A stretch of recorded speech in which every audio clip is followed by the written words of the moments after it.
Redditors who have worked around death/burial, what's your best ghost story? Back when I worked in cardiology, we had this one single room at the ass end or the floor.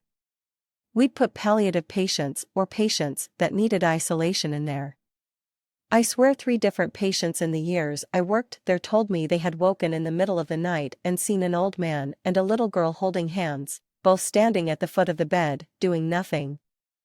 During my apprenticeship, I worked at a funeral home said to be haunted by an old funeral director assistant who had a heart attack in the building and died. All he ever did was mess with the chapel lights, and if you called him out, something like "John, the family is coming, please don't," they would return to normal. Not really sure if I believe it was really haunted, but saying something always fixed the issue, so I kept doing it my entire time there. Not a ghost story, but when I was in the army, I served on a few honor guard duties for transporting soldiers' remains.